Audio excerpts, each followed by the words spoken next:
할렐루야. 15일 목요일 새벽 기도에 나오신 모든 분들 주님의 이름으로 환영합니다. 우리 이 시간에 찬송가 312장 부르시고 이어서 마태복음 2장 13절로 23절까지의 말씀 함께 보도록 하겠습니다. 찬송가 312장입니다.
그들이 떠난 후에 주의 사자가 요셉에게 현몽하여 이르되 헤롯이 아기를 찾아 죽이려 하니 일어나 아기와 그의 어머니를 데리고 애굽으로 피하여 내가 네게 이르기까지 거기 있으라.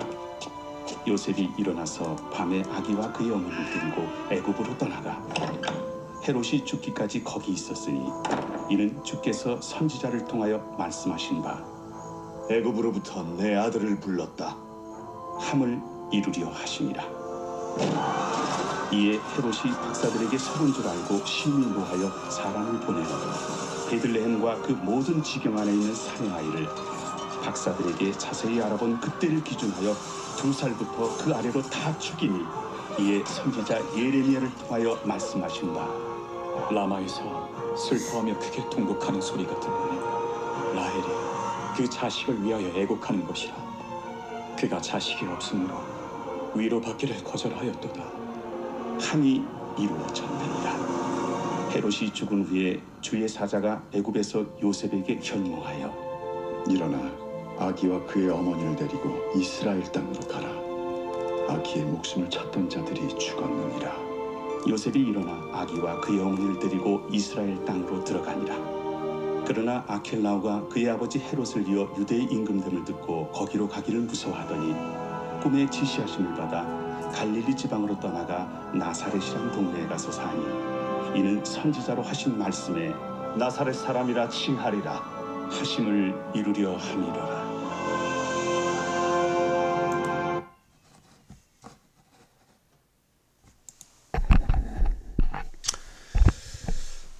네, 오늘 말씀 우리가 얼마 전에 성탄절을 지나왔는데 또 이렇게 다시 한번 예수님이 태어나시는 당시 상황을 바라보게 됩니다.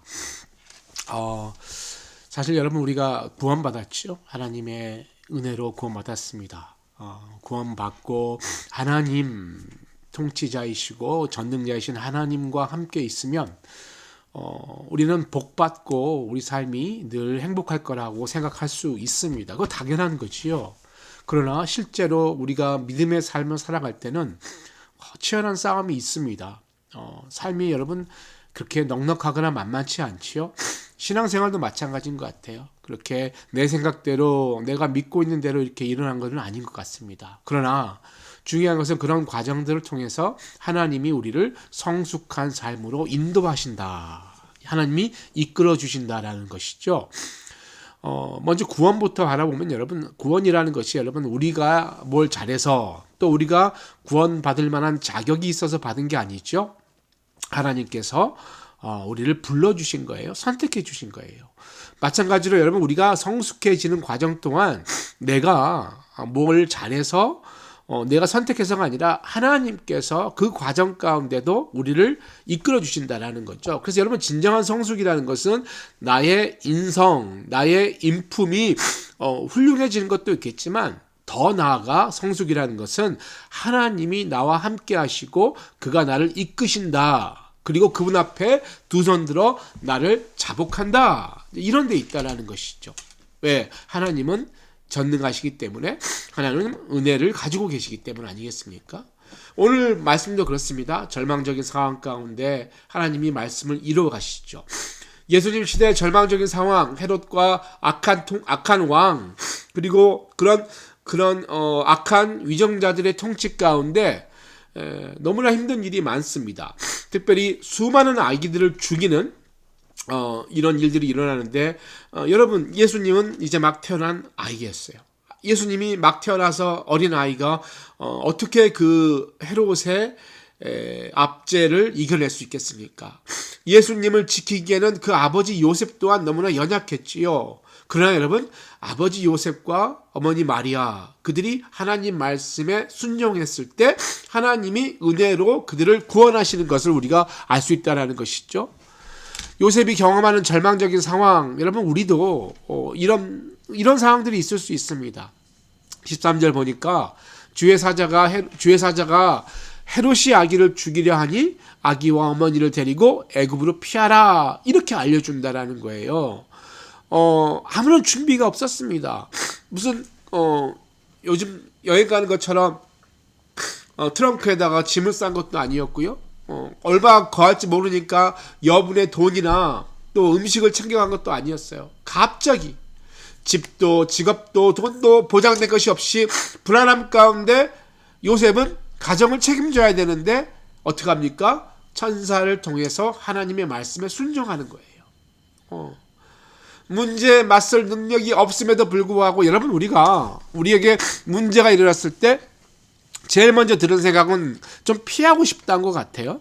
어쩌면 또 피하는 것이 지혜롭다 이렇게 가르칠 때도 있지만 근데 여러분 피하는 거는 좋은데요. 어디로 피하냐는 거예요. 그냥 피하는 것이 아니라 여러분 우리는 어디로 피해야 되는가? 하나님의 말씀 앞으로 피해야 된다는 것이죠. 세상에 보기에는 초라한 것 같지만 여러분 말씀이 능력이 있고 말씀이 소망이 있는 거 아니겠습니까? 16절에 분노한 헤롯이 베들레헴의 아이를 죽입니다. 하나님이 이때 무엇을 하라? 하나님은 도대체 뭘 하고 계시나? 라는 질문이 들 수도 있겠어요. 우리 삶이 그렇습니다.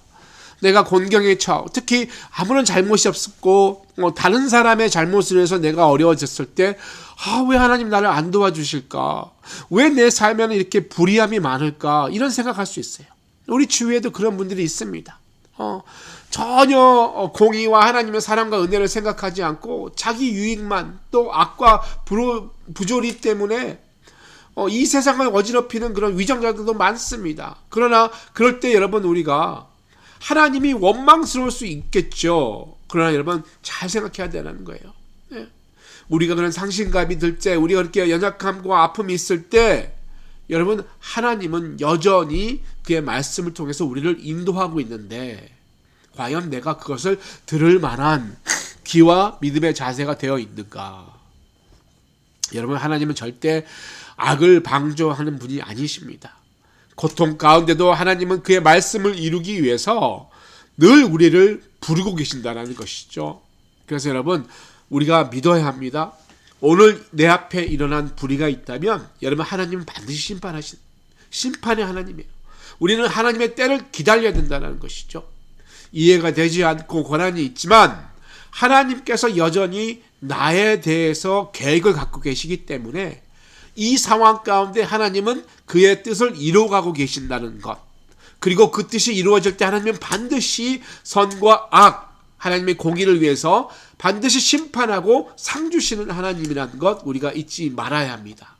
주의 사자 헤롯이 죽자 다시 이스라엘 땅으로 가라고 지시합니다. 요셉은 악명 높은 그 아켈라오가 헤롯을 뒤에서 임금을 댄 것을 알고 베들레헴 가기를 두려워하는 것이에요. 두려워, 무기력하고 무섭잖아요. 악한 자 한 명이 없어진다고 다 좋아집니까? 그게 아니잖아요. 세상은 여전히 악한 자가 지나가도 더 악한 자가 돌아오는 이런 수레바퀴 같은 그런 상황들을 우리가 늘 경험하지 않습니까? 그때 여러분 우리는 하나님 바라보는 거예요. 예. 요셉 다 설명받았지만 움직이지 않았을 때 하나님께서 여전히 참고 여전히 그를 붙들고 결국 하나님이 인도해 내시죠. 그러니까 여러분 두렵고 무기력이 올 때 하나님 앞에 기다리는 것 중요합니다. 억지로 내가 해보려고 하는 것보다 내 마음을 다 토해내는 거예요. 하나님 가기 싫습니다. 하기 싫습니다. 나는 두렵습니다. 어떻게 할 수가 없습니다. 이렇게 피하는데 하나님 앞으로 피하고 하나님과 대화하면 그 대화의 진전 가운데 하나님이 나를 변화시키세요. 결국 하나님이 나를 붙드신다라는 거예요. 애굽으로 내려간 사건, 여러분 그것은 하나님의 말씀의 성취인 거예요. 오늘 말씀 등장하잖아요. 이스라엘이 어렸을 때 내가 사랑하여 내 아들을 애굽에서 불러냈거늘. 예. 여러분 이스라엘은 꾸준히 하나님 앞에 범죄했습니다. 그럼에도 불구하고 하나님이 사랑하셨다라는 거예요. 그래서 내가 사랑하여 내 아들들을 불러냈다. 예. 하나님은 우리가 연약하지만 여전히 우리를 불러주신다. 왜? 우리를 구원하고 우리가 잘 되는 걸 원하시기 때문 아니겠어요?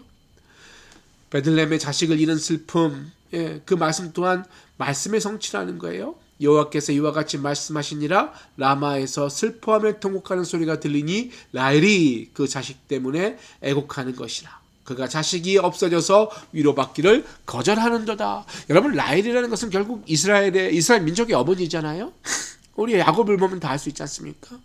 포로 신분에 처한 이스라엘 백성들 그 고통의 탄식이 라헬의 눈물 아니겠어요? 예. 에레미야 31장 보시면 여러분 그런 슬픔에도 불구하고 하나님이 백성을 회복하실 것이다 라는 예언이 담겨져 있습니다.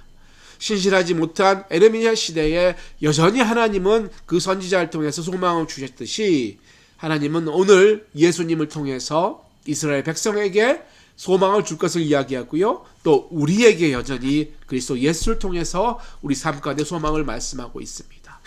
하나님께서는 여러분 이렇게 우리를 사랑하신다는 거예요. 소망이 없는 자리에 그 줄기가 새싹이 나고 그 뿌리에서 결실을 이룬다. 오늘 말씀처럼 우리의 뿌리가 하나님의 말씀 가운데 내려져 있을 때 그리스도 예수를 통해서 여러분의 삶에 나의 삶에 아름다운 결실과 열매를 맺으신다는 것이죠. 그래서 여러분 비바람이 좀 와도 괜찮습니다. 이겨낼 수 있는 거예요. 눈이 오고 춥고 괜찮아요. 여러분 곧 봄이 오십니다. 곧 쨍쨍한 햇빛이 우리를 향해 있다라는 것이죠. 여러분 우리가 이 부분을 우리가 하나님 앞에 인정할 수 있어야 되는 것이죠. 결론 말씀드립니다. 여러분 믿음의 삶이라는 것은 결국 말씀을 거울 삼아서 나를 바라보는 것, 나의 연약함을 발견하는 거예요.